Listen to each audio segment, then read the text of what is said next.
Welcome back to Lost Gold of World War II. This is the third time I'm trying this. I'm having very bad problems with my webcam and my video editing program right now, so the audio might be slightly off. So let's just get into it. Now, they sent the coins to a coin expert, and all he was pretty much a coin dealer in California.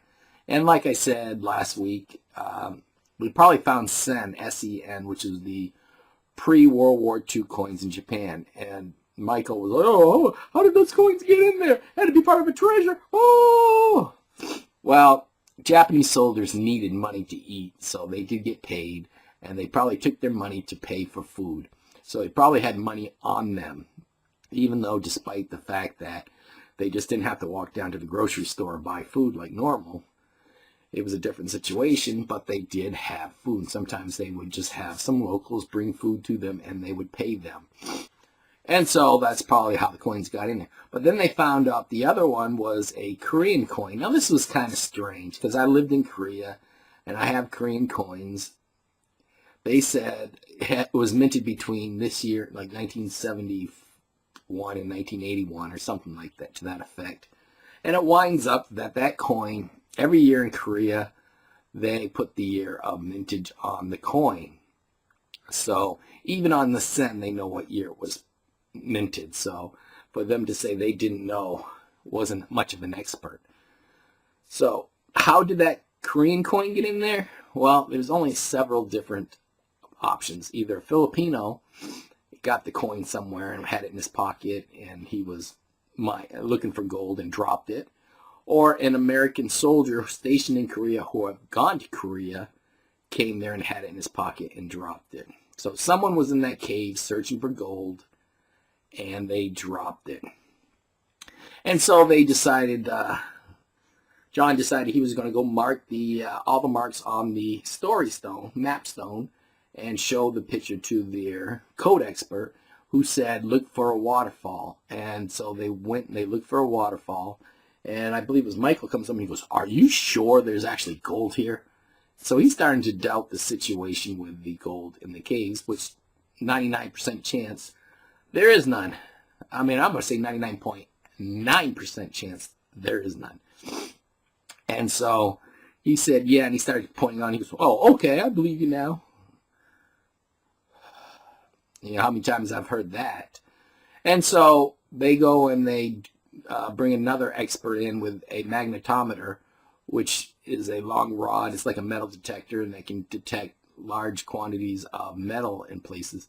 And they kept saying, well, over here is this. Well, that means there's a cave behind it, right? And so he's like, obviously he's believing there's a cave behind that waterfall.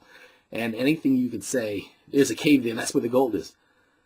So there's nothing you can tell a guy to convince him differently, because he's going to be convinced there is gold there. So they wind up finding an area by the side or almost to the back of the waterfall where there's a possible large quantity of metal. Now, I've been in the desert metal detecting, and my metal detector is going off because there's a lot of iron in the sand. And so the metal detector is picking up the iron, and so it sounds like there's a lot of metal there. But when you start going through it, you don't see it. I mean, you really do not see it.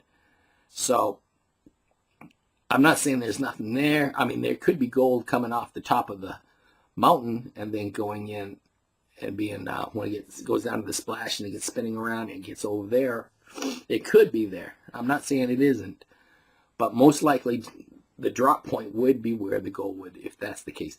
So they drain the pond and they start looking, and that's where they cut it off. Then, here's the funny part. They're digging, and there's water.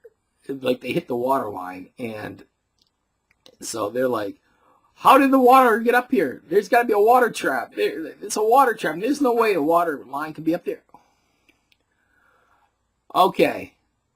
Now look at one thing. Where's the water coming from for the waterfall? The waterfall is obviously higher, most likely, than that spring they found. I mean, there's natural springs, and the water's forced up from the ground, and it comes up. So they're like, they can't be. And crabs come in, they stay in voids and everything. Where are they coming from?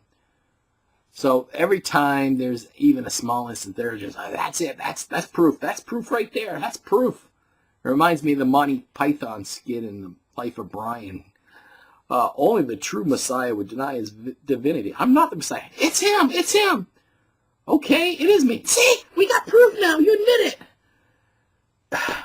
So no matter what they do, what they find, he is going to sit there and say, yes, this is gold here. Yes, there's a tunnel back here. Yes, we're finding gold here. Yes, this is actually everything here. But people have already looked that area.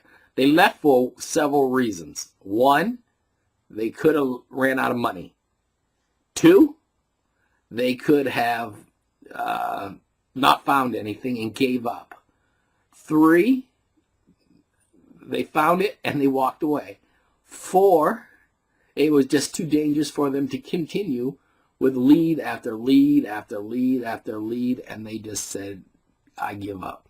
Now, if you listen to the story, Robert Curtis had all 175 maps and burnt all 175 maps. But that's Robert Curtis's story. The Lieber story, the Ferdinand Marcos story, the Ben Valmora story, that's that story. But here's the but part. The Yamashita the Golden Buddha story, or cache found in Baguio in 71, was not one of those maps, because the map was supposedly burnt by the person that helped Rojas find the gold. So there is no treasure here. It was made up to have people invest in the Philippines. It was a made-up treasure by Marcos for people to come to the Philippines and treasure hunt. And because that billions of dollars come in every year to the Philippines, people look, people get hired, and people find nothing. There was another site, it was like YamashitaGold.com. I'll have to find it. They were looking under a house. They were actually on the Discovery Channel and several other treasure hunting shows. They were under, the landowner did not want to move the house, so they dug underneath the house. They were looking for financing to continue to look. They found a snake's head. A skull of a snake head somewhere digging. That's proof right there. There's gold here. That's proof. That means there's gold real nearby. It was just a little skull of a snake, and they sat there and said it was proof. Then they found like a little coin or a little disc or something with like a face on it, and they were like, that's it. That's another proof. And so they dug and dug. And the last time I looked up the site, they said they finally found the treasure, but the Philippine government came in and confiscated it. But guess what? There's no evidence the Philippine government ever came in and confiscated it. There was no news stories. There was nothing. There was nothing. And if I found $300 million worth of gold and the federal government came and stole it, everyone and their sister would know about it. No one knows about it except for this website. So there is no gold in this country. And they're going to start using conspiracy theories pretty soon here about the Vatican underground, spiritual white boy, the bearer bonds of Marcos, the Black Eagle Trust Fund.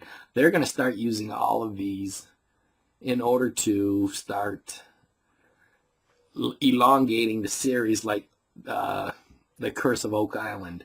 Curse of Oak Island's been on, 3, 4, 5 years now, and they found nothing. 5 more years, they'll find nothing. And that's what they're going to do here. They're going to expand and go to other places, and they're going to start looking. They're going to talk to people, and they're just going to find nothing. Nada. Nada. And even if you look on the New York Times right now, Philippine newspapers, you'll find out they never found anything. And that's what they're going to find. So that's my show today. Peace out.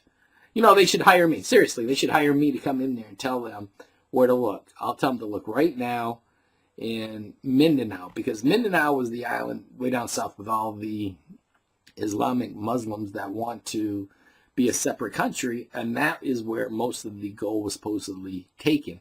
But it really doesn't make sense if you're leaving from, say, Vietnam, which is like here, and the northern Philippines is like about right here.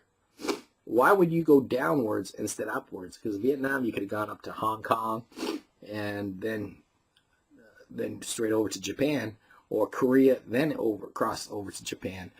So there has been one ship I know found in the 80s that had platinum on it.